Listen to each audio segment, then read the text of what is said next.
Good morning. Happy Thursday. We got Thursday night football. Jared, I promise you I drank less coffee today, so you don't need to Thank get God. your pants all in a tizzy over there because I am normal. I am calm, and I only drank a quarter of a cup of Relatively coffee this morning. speaking, normal. Calm, Relatively calm for me. speaking. Calm for me. Happy Thursday. How are you? We recorded Pickswise playbook last night. That's going to be dropping today. Yes. And we got more Thursday night football talk to go on today. How are you feeling heading into week 3 of the NFL season? It's already week 3. It's almost Already week October. 3. I know. Pumpkin spice lattes. Have you had your first yet? Are you a I pumpkin have had spice? my first.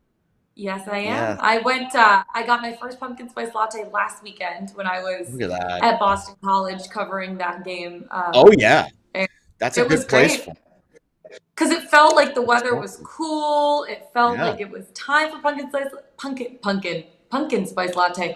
But in Atlanta, it's Pumpkin. still like 85, 90 degrees. It just doesn't feel like Yeah, it was fall. 90 in Vegas Yeah. yesterday. Although the Yeah. humidity is It's like, so low.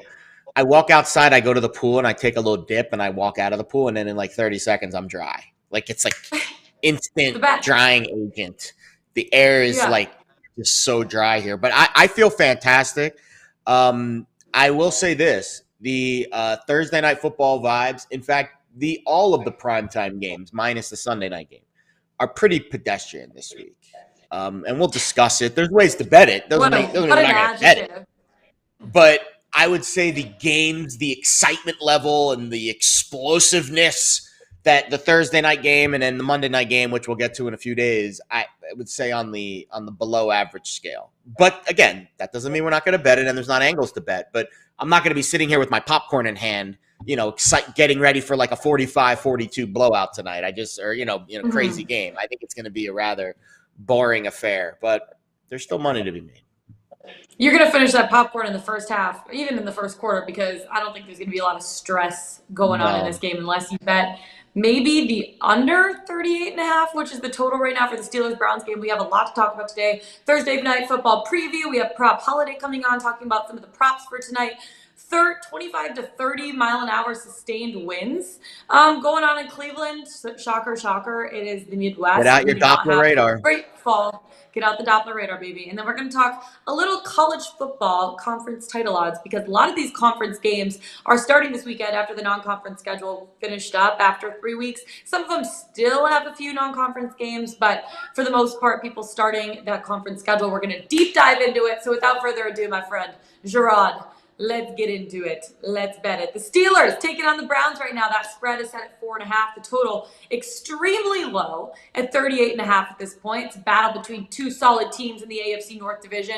The Browns heartbroken, coming off a loss to the Jets. I know you missed your teaser, but at the same time, your Jets got a win. And the Steelers also lost to Bill Belichick and the Patriots. Mitchell Trubisky's not great. Are we going to see Kenny Pickett? Who knows? TJ Watt on the IL for a bit of time. The defense isn't going to be able to bail out the Steelers offense like they usually do. Both offenses known for their rush game. I feel like a lot of people are going to be taking advantage of that today because of the sustained wins. Not as many balls are going to be thrown through the air. Just your overall take on this Thursday night football game that you're probably going to finish your popcorn in the first quarter and then turn the TV off because I feel like it's going to be a pretty boring game. But the Steelers 4-0 in their last 4 games against the spread following a loss. Interesting note. That is a good note. So this line opened 3, and it blasted through that key number, and it got all the way up to 5. And now we're seeing kind of some of the buyback towards the 4 range. I've seen some 4s. I've seen some 4.5s. I think one of the more square shops out there. Everyone's betting Pittsburgh tonight as an underdog.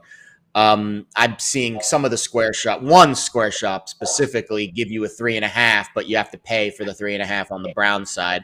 That's probably the best line you're going to get. It looks like the injury situation is positive for Cleveland. I thought maybe if Myles Garrett was also out, this might go back to like a 3.5 and, go off of that 4 number. But I think it's going to close mostly 4s across the board because it does look like Myles Garrett will play. We know Clowney's out, but the offensive line also positive for Cleveland. Joe Bitonio, Jack Conklin, left guard, right tackle, both in. Pittsburgh's fully healthy besides TJ Watt, and we'll get to why that's important in a moment. Really, though, the Pittsburgh offense is the true crux of this handicap. They are just bad, below average in every major category. The offensive line, bottom tier in adjusted line yards. They have the lowest drive efficiency of any team in the NFL. They're not a very good offense. Our boy Club TA did a very full breakdown of this game on the site. He only listed it as a 1-star for the Browns at 4.5. But his data all kind of skewed towards Cleveland, especially the Pittsburgh defense without TJ Watt. So last year with Watt on the field, they were the 6th best EPA passing defense in the league. Without him on the field, it dropped to 25th. So you can see the pressure and the impact that TJ Watt on the field has for the Steelers defense. That will not be the case tonight. And this Cleveland offense, relatively efficient with Jacoby Brissett. He had the 4th highest PFF passing grade last week, 3rd highest EPA per dropback. And I know that they lost that game against the Jets, but they still scored 30 points. Should have been 31 on the missed extra point. And this Cleveland offensive line and the running game, very efficient. And I think that's going to be a big factor tonight against the Pittsburgh defense with the 5th highest or 5th lowest EPA per play and the 9th highest success rate allowed on the ground last week against New England, who also doesn't offer a ton offensively. So if the Patriots are running it down the Steelers' throats, and I think the Browns' offensive line and running game is immensely more talented, I feel very confident that Cleveland's going to make a lot of hay on the ground tonight. The total's low. I'll give you this nugget, and you can chew on this. Games with a total below 40 since 2003. The over is hitting at a higher rate than the under, 52.5%. But not so much over the last few seasons. Now, the Thursday night games, 2-0 to the under this year, 14-6 to the under if you include last season. Under trends on Thursday night, but over trends with low totals. So take that for what you will. And again, Doppler radar meteorologist LJ here. 25 mile an hour sustained winds. Bad weather in Cleveland. Shocker, shocker. No offense to Cleveland, but it is one of the armpits of America. So that's all I have to say about that. But honestly, Columbus is even worse because go blue. Anyways, ouch, Warren. I know. I'm just kidding. I mean, I've never armpit been to of America technically is I've Florida. never been to some random it looks cities like an armpit. Yeah, it does. Right? Like an armpit. I don't know. But you look at the Steelers and this matchup over the last 20 games. The Steelers take on the Browns. Steelers 15-4-1 straight up in their last 20 games against the Browns. Mike Tomlin knows how to coach against Cleveland. But you mentioned the rush game. Both offenses known for the rush game. I feel like this is going to be a grinded out, gritty, tough type of game. The Steelers defense only allowing 4 yards per carry through the first 2 weeks. Nick Chubb, Kareem Hunt, one of the best 1-2 punches in the nation when it comes to running the ball. It's going to be interesting to see how they're able to take advantage. I don't know. I'm looking forward to seeing how this game is going to play out. Let's dive a little bit deeper into these two teams. First of all, AFC North odds. Steelers right now 8-1 to win the AFC North. The Browns 3.5-1 at this point. Do you favor either one of these teams when you look at the AFC North and who you think is going to end up at the top of the division? No, I wouldn't bet on either of these teams to win the division right now because one, the Steelers are a complete train wreck, so you can't touch them. Second, we don't know what the Browns are going to be in 6 weeks when they get Deshaun Watson back. So there's just a lot of uncertainty around these two teams. Frankly, if I had to make a bet to win this division right now, I already made it last week. If you read Back to the Futures, I put a half a unit on the Bengals at plus 330. That's the bet that I would make. Wow. They're 3-1 still. You can get them. I think despite losing last week to the Cowboys, their odds actually got better because everyone else in the division lost. The Ravens lost to the Dolphins. The Browns got their pants pulled down by the Jets in the last 2 minutes, and the Steelers, of course, lost to the Patriots. So there, yeah, I'm sorry for that visual, but I don't really know how else to explain what happened in the last 2 minutes between the Jets and the Browns, other than a full-on pantsing by Cleveland.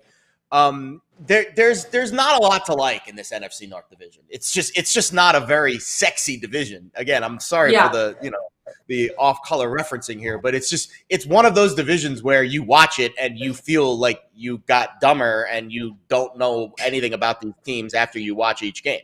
Like when I watched, Yeah. like if you watch that Browns game last week against the Jets, the sequence in the final 2 minutes, I don't understand how these guys are coached. Like, especially Nick Chubb, who last year went through the exact same situation and went down.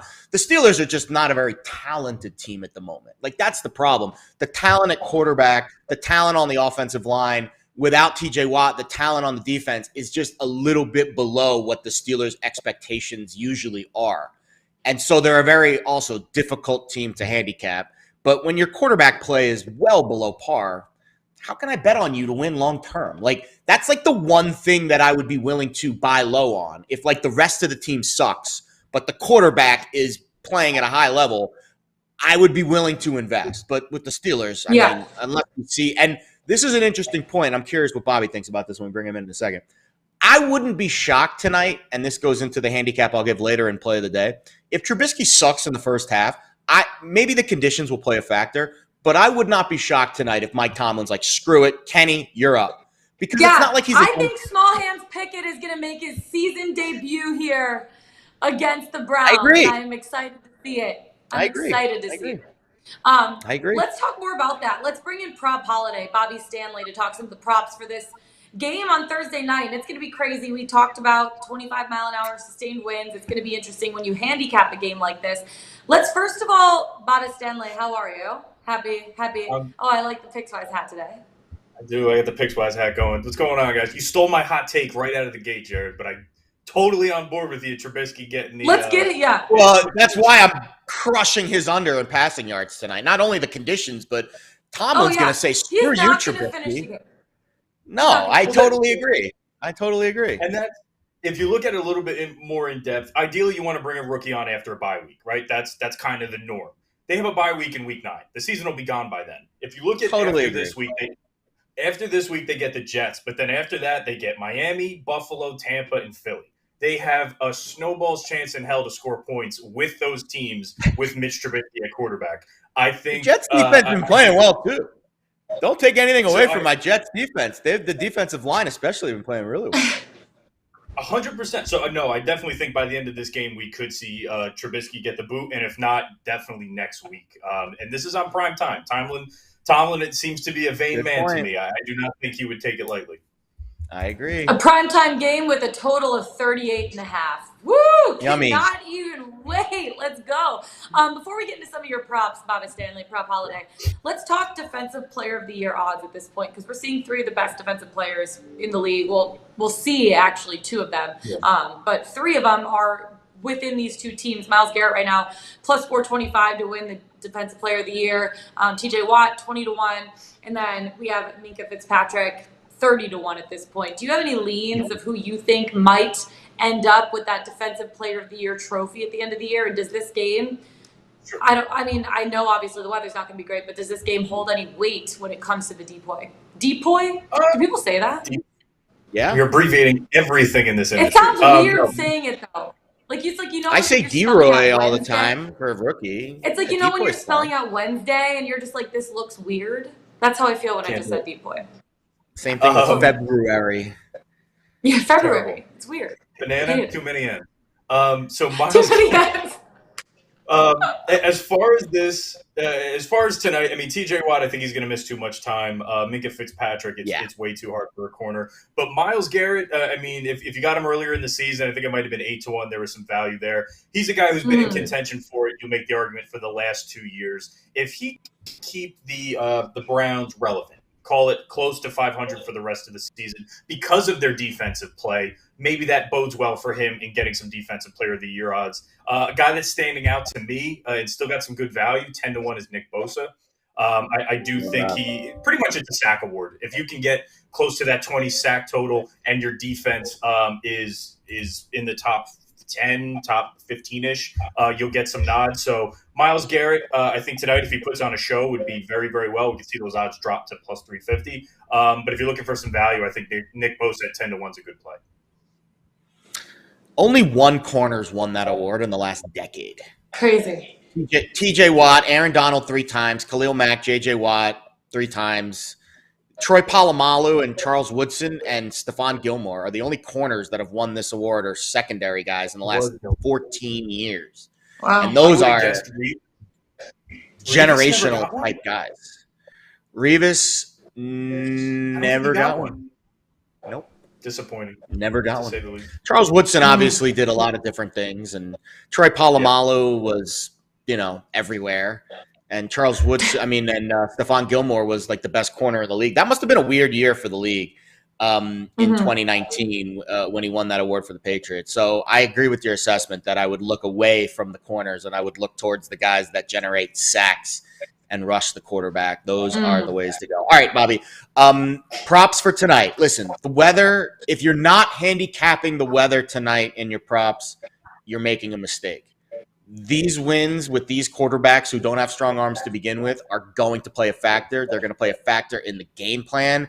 They're going to play a factor in pretty much everything that goes on with this game tonight. That being said, you like an over in receptions.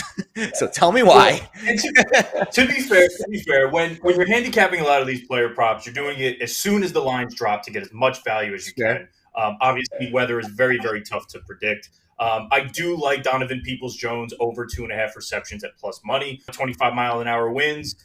It's going to be tough.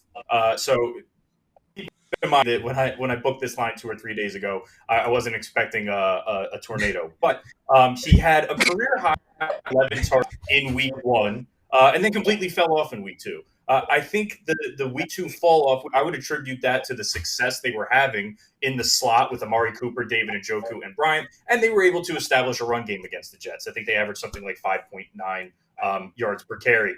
However, Donovan Peoples-Jones, he's a big-bodied wide receiver. He's able to man coverage, and if I look at the Steelers, weather permitting, they play man defense about 40% of the time, so it's a good matchup for him. Last year, he had one game where he started against the Steelers. He had 5 targets, 3 catches, and 76 yards. If the receptions bother you, you could kind of pivot to his yards at 29.5 because he's a big play wide receiver. He has the potential to knock us out in 2 catches. I was expecting him prior to the wins, 6 to 7 targets. Maybe that brings down to 4 or 5 tonight. But I still like him at plus odds. I think you can get it at plus 124 on some books for over 2.5 receptions for Peoples-Jones. Yeah, I really like that, actually. DPJ, my Michigan man. Let's go blue. All right, we're both on a Najee Harris prop at this point. You like the touchdown, and we're both on a touchdown prop for the same team. So tell me why you like my boy Najee Harris to score a touchdown today. And that's actually going to be my best bet of the day. Or talking about his receiving yards. I'm not going to tell you which way I'm going yet because I got to save that till the end of the show. But tell me more about Najee Harris. Why is he going to score a touchdown tonight? Fair enough. I mean, I normally take these touchdown players and they're like a quarter of a unit for me. They're kind of one-offs if you just want some action. But I really love Najee Harris as a strong play tonight to score a touchdown. If I'm just looking at the red zone defense of the Cleveland Browns, they're 22nd in opponent red zone scoring percentage, and they're giving up 3.5 red zone opportunities per game, which is about 17th in the league. So a weak red zone scoring defense. He's had 4 red zone scoring rushes this season, and he had 29 rushes for 6 touchdowns in the red zone last year. So if they can get to the red zone, which is a big if with Mitch Trubisky, I do think Najee Harris punches in. And I got this at plus 160. It feels like a bit of a steal here when a bell cow like this gets anything above plus 120. I see the value in it. So people talk about his injury a lot. Is it going to affect his snap count? Is he going to give way to Jaylen Warren? His snap count increased from week 1 to week 2. So I'm not too overly concerned about Jaylen Warren stealing the targets. If you get him at plus 160, I see some value in Najee Harris being whatever's going to be right for this offense tonight because I don't think it's going to be Trubisky. Who's winning this game tonight, Bobby? See, that's the beauty of being a player prop specialist. I don't have to pick that in these ugly games. That doesn't mean I'm not going to ask you, though. Yeah, people want to know. I'm looking at the stats. You look at Tomlin against the spread. You look at Tomlin against division. He's 26-2 as a divisional underdog, 4-0 against the spread against Stefanski. I just don't trust this offense to really get moving too much. Tease it. Tease the Browns to plus 2.5? Take the 6-point tease, get him plus 2.5, and then tease it Don't down tease to over. through zero. No. Stop. Don't tease through I zero. can't. Do not tease through zero. Do We not got tease through zero. spoiled. We spoiled. We got spoiled with Thursday Night Football, Bills and Rams, and then Chargers and Chiefs, and now we get Bet this the Browns. Bet the Browns. The Steelers suck. I would lean the Browns in over 38.5 just because they both have really poor red zone defenses, to be honest. So could be a special teams play. Maybe they block a punt, take one in. Maybe we see an interception go to the house. This is a good prop game. I will say that because no one really wants to pick a side in this one. Yeah, I'm actually on a touchdown prop, though. I like Deontay Johnson anytime touchdown at plus 240. I look at the last 3 games that he's played against the Browns, and 2 of them, he had 96 yards per game in each of those games, and then the other one, which was back in January, he had a touchdown and 5 pass attempts. He knows how to take advantage of their secondary, and I feel like Mitch Trubisky's kind of leaning on him, too, right? He's constantly looking for him when he's under pressure, which I feel like he's going to be under pressure quite a bit in this game, and he's leading the team with 22 targets through 2 weeks. That's 10 more than Najee Harris, who's the next closest receiver. And then you look at a team like the Browns. Greedy Williams not going to be playing. Their secondary is going to be probably a little bit more shaky than normal. And Cleveland has already given up the 8th most passing yards per game out of any team in the NFL this season. So I feel like it's a good spot for Johnson to get his first touchdown of the year. I know the weather is not going to be great, but again, that's going to kind of go into my cap when it comes to Najee Harris receiving yards. That's going to be my best bet of the day. I'll get into that at the end of the show. But how do we feel about Deontay Johnson maybe finding the end zone? I know we don't trust Trubisky. Maybe small hands Kenny Pickett's going to be the one throwing to him at that point. Small hands. If Kenny Pickett could get in the game, game, he doesn't watch this show or any of his family members watch this show. Goodness gracious. Sorry, guys. I like Pickett, and you guys did. I do. To your point, Lauren. His targets are up there with some of the best in the league. I mean, he's had as many targets. I think he's up there with Devontae Adams, with the Cooper Kupp, with the Justin Jefferson. So the opportunities are going to be there.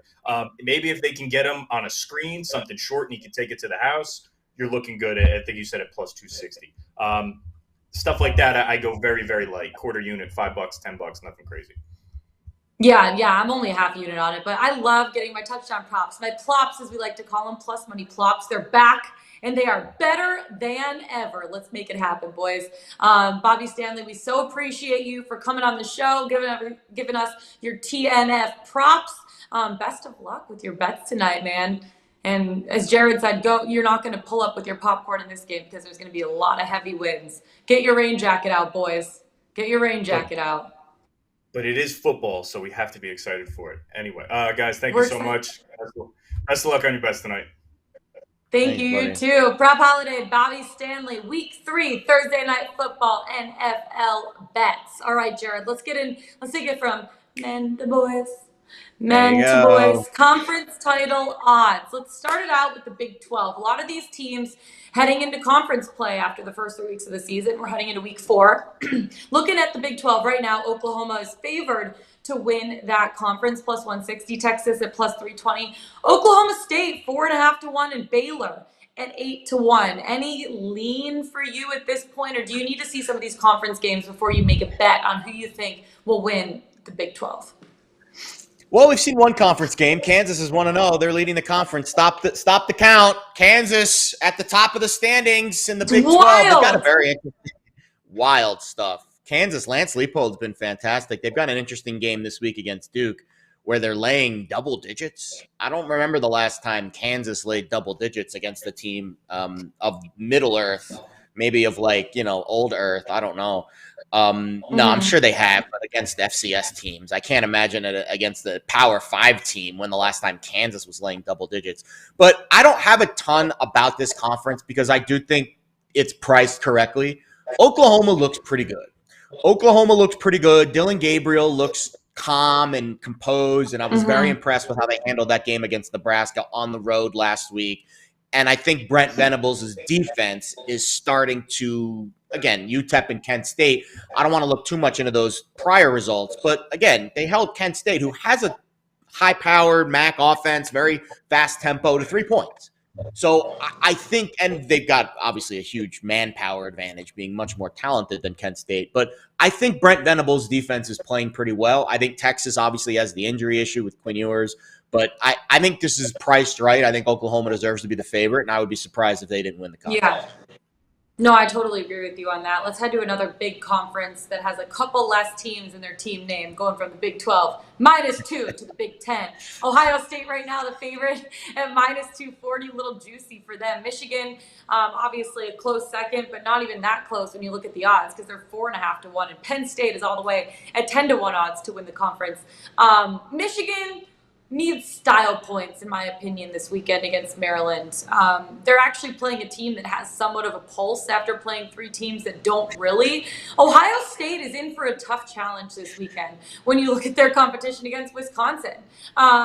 They showed what they were capable of doing offensively last weekend, 77 points against Toledo. That's gross. CJ Stroud threw for 5 touchdowns. Their defense is solid, giving up only 43 total points through 3 weeks.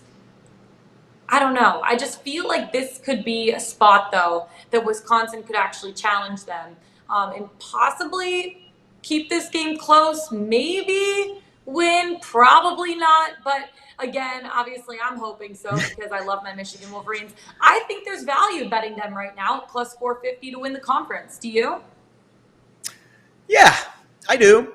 Because, again, I think there's really 2 games on Michigan's schedule. You're not impressed with the wins over Colorado State, Hawaii, and UConn, is what you're saying. Here's the thing. I'm impressed a little bit. I'm impressed with J.J. McCarthy. I'm impressed with the defense, but we really haven't seen the defense play a full game. They've only played like 3 first halves. But it is incredibly impressive what they're doing. I'm impressed by their secondary. Their defensive front has been great. They're winning battles in the trenches. They have the number 8 pass defense in the country at this point. And I know Jim Harbaugh has created this slogan for them. It's pressure everywhere from every which way. And we've been seeing that. But again, it's not necessarily against the best competition. So I know I'm like, oh my gosh, I'm so excited for the Ohio State game, but I don't want to wait to see what this team is capable of until the end of November. That sucks. Their schedule's really easy for the most part. So that's the one thing that's kind of working against Michigan at this point. Yeah, I think the move away from Josh Gaddis, offensive coordinator, who now is the OC at Miami, I think that was a very positive move for Michigan. I know Josh very well from his time at Penn State, not the most innovative. So that I thought was a positive move. I agree that the defense has not been tested yet, but they've been able to show you that they can play. I mean, they held UConn to 100 yards in a college football game. Yeah. Still impressive. And I think Michigan has 2 games on their schedule that are really going to define their season. They play Penn State in a month at home. And then they play Ohio State, obviously the last game of the year. The Penn State game is at home. They will be probably favored by a touchdown, between 3 and 7, I would guess, in that game. And then they'll be underdogs at Ohio State. So if you want to say that a 2-game parlay money line with Michigan in those 2 spots would pay less than plus 450, which it would, probably. Actually, I don't know what the line will be against Ohio State. If it's like 14, maybe it won't. But let's say that it's the same. I think you're probably getting fair value on Michigan at plus 450. Would I like 6 to 1 or 7 to 1? Sure. But there's not a lot else in the Big Ten. Better value. We'd always like a little bit better money value. The problem with the Big Ten is just the rest of the conference is just really shitty, for lack of a better word. Like it's just there's nothing in the West. And to answer your original point, I do not think Wisconsin has a chance in hell to keep up with Ohio State this week. I was very impressed with Ohio State's offense. And I know it's Toledo, but I don't care. You score 70 points on the team. 77. They looked really good. Yeah, they looked really good. And I think Wisconsin is not going to be able to keep up because Ohio State's defense is much better. Yeah. That's the part of the equation that I don't think we're fully factoring in here. We know Michigan's defense has to replace their 2 top picks on the end, Ojabo and Hutchinson. They've been good against subpar competition. The part that I don't think we're fully factoring in is how good Ohio State's defense is going to be this year. Another thing I don't think we're fully factoring in, Penn State, and this is not a homer play, they were undervalued heading into the season. You cannot tell me that team does not deserve to be a top 25 team. I agree. The talent on that team is elite. They just weren't really thought of as an elite team. I think they're a top 10 team, frankly. I think they're as good as Michigan on a neutral, maybe slightly worse, and I think at the big house, they'll be between 3 and 7 point favorites. I'm curious. I'll reach out to a couple college football people that I trust and see what they would rate that game at right now. Penn State, Michigan on a neutral, because that to me is the big crux of this handicap. If you think Penn State can beat Michigan, then 10-1 is a pretty nice price because they get Ohio State at home, and there's not a lot else on Penn State's schedule right now. CMU, Northwestern, Minnesota at home. That'll be a tough game. Indiana, Maryland, Rutgers, Michigan State at home. There's not a lot in the Big Ten really this year. It's three teams and it's everyone else. So I think if you think Penn State's better than Michigan right now on a neutral, then you're getting value there at 10-1, I think. Yeah. I am betting Michigan to win the conference at 4.5 to 1. I really like it. What a surprise. Not just a Michigan homer. You saw what they were able to do last season, right after I love Michigan. Michigan came out and they're over win total. Steamrolled over the Ohio State Buckeyes. I'm living in the past. I take a sip from my Penn State. I know. I live in the past. You know what? I like glass half full, and that's exactly what I'm looking at because I'm holding on. It was the first time we beat them in like 11 years, so I'm allowed to at least reel over it until next year when we probably lose. So it's okay. Let's pack our bags, Jared, and head to the Pac-12. Right now, USC is plus 170 to win the conference. Utah 2-1. They're 2-1 on the season. Speaking of, Oregon 4.5 to 1. Washington is 7-1.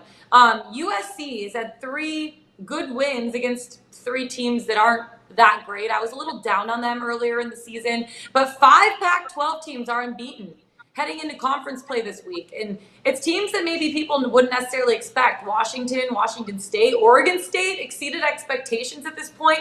This week is going to be a true test to see how Washington State plays against Oregon and how OSU plays going up against a team like USC. But OSU at this point, 3-0 on the season. USC, 3-0 on the season. And again, you look at the Oregon State Beavers, I mean, they've had solid wins. They put up 68 points last week against Montana State. They put up 35 against Fresno State. And they crushed Boise State too, 34-17. What are your expectations for that game? And could they maybe knock USC off the top of the board right now? I would definitely be willing to place a wager on the Beavers this week. I got 7. Beavis. I got 7. I bought the hook. So here I heard a very smart podcast talk about buying the hook in college football. It's not something I would recommend doing unless you're buying onto 7 or 3 and you're paying less than 25 cents. So I bought the hook from 6.5 to 7. I'm paying 20 cents for it at Caesars. I love Oregon State this week. I think it's a fantastic matchup for them. Listen, USC is going to move the ball, and I think USC is a really good football team. I think their offense might be top 5 offense in the country, but they don't protect Caleb Williams as well as they should, and their defense is a disaster. So they are going to be backdoored to death this year. They should have been backdoored last week, 2 weeks ago, against Stanford. I saw a ridiculous stat. Stanford had like 6 drives inside the 40 that resulted in 3 points. They had a missed field goal. They had 2 fumbles inside the 5, 2 turnovers, and then another one. Like, it's just the Trojans' defense can be pushed around a little bit. And I think Oregon State is this is a good home dog spot for Oregon State. Am I betting Oregon State to win the conference? I don't think I'm ready to go that far. I'll be honest, I would rather buy low on a team like Utah, Oregon, or Washington. Yeah. However, I do think USC is overvalued. I would not be betting on USC to win the conference because I think that their defense is just not up to par, and there's going to be games where they give up 40 points. They might score 50, but they're going to be giving up a ton of points as well. And when I'm talking about winning a conference, I feel like I want a better defense in my back pocket than what USC has. So this is a conference where I think there's some value underneath the favorite. And I don't know which team really is going to win it, but I would not be surprised if USC didn't. And the fact that they are favored as high as they are, I think you have some value with some of those other teams. Look out for, listen, everyone was throwing Utah out the window. I wouldn't be shocked if Utah finished 11-1. Like, I just would. Like, they are that good, and there's not a lot on their schedule. They get USC at home, and their toughest game is at Oregon late in the year. They're probably going to be 9-1 going into that game against Oregon if they can, or 10-1 if they can get past USC at home. That's the big game for them. So we'll talk about that game week of October 15th, but I do think there's some value underneath USC to win this conference.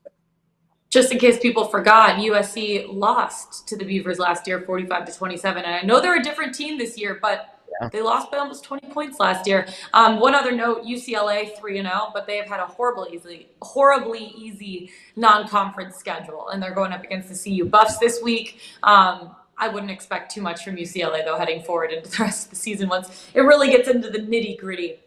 They're going to win this week. They're going to beat Colorado this week handily. After that, we'll see. Totally. They'll be 4-0 after that.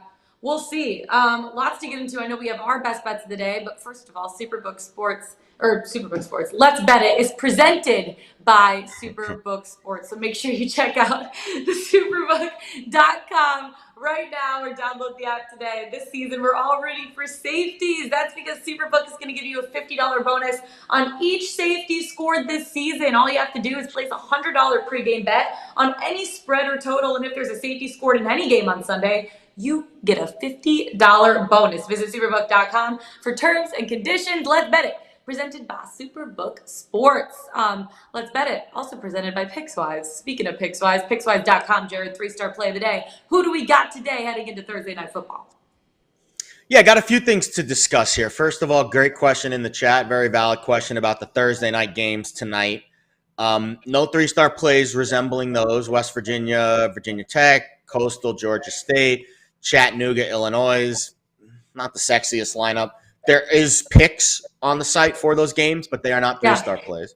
Yerfy Nerfy action. I'll give Keith Schmelter a shout. He's got 2 Yerfy Nerfy bets on the site for today. He has been fantastic in that category this year. And I will also mention that the Reds last night, their 10th consecutive Nerfy. They're going for 11 tonight. That is the longest streak of the season. We will see how long that streak lasts. Actual 3-star plays on the site. Nothing for tonight, at least not that I can see. Let me do a refresh here.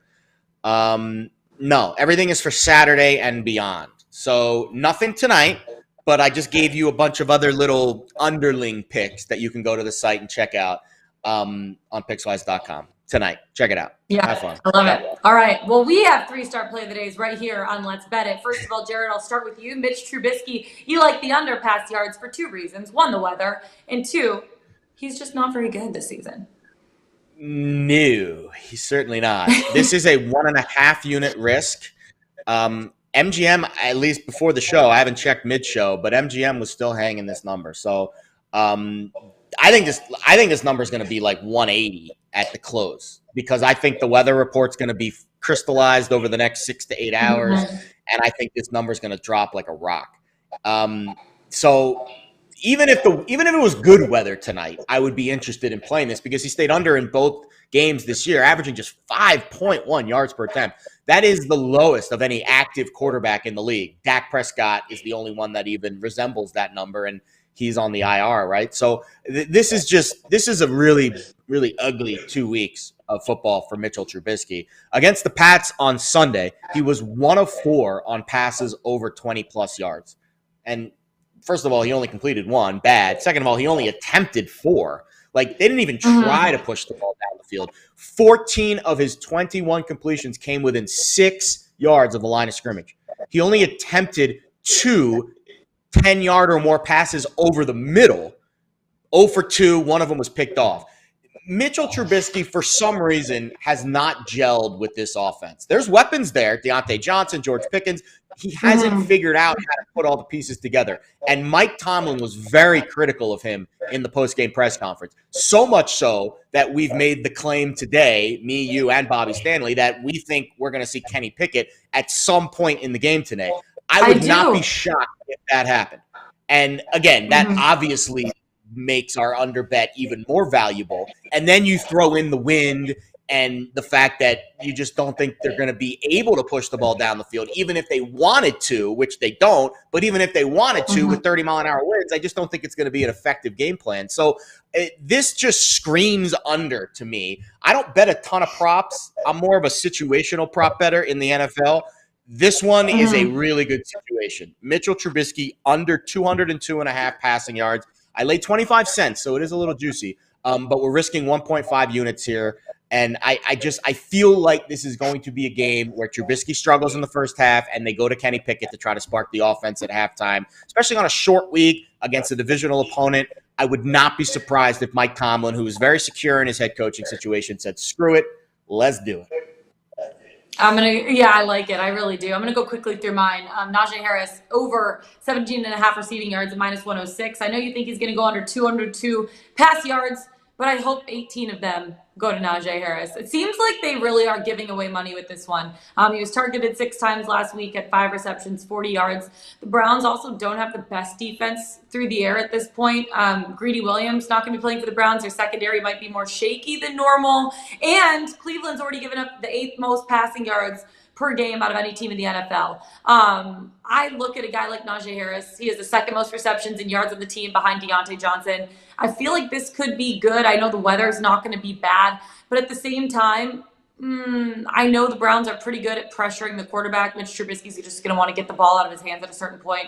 That could be good for the passing game. Najee Harris over 17.5 receiving yards, only laying 6 cents for it. I know that you can get it at other places, 18.5 at even money plus 100. So you can shop around if you like that extra yard. I like 1 yard less. So I'm going over 17.5 receiving yards, -106 for Najee Harris. Lock it in, baby. Let's go. Locked and loaded for Thursday Night Football. That is it for us today. Find us on the Pickswise YouTube channel. Go to Pickswise.com. Follow us on Twitter. Jared Smith, Lauren Jabara. Best of luck tonight, guys. We'll see you all tomorrow. Have a great one. Let's get it.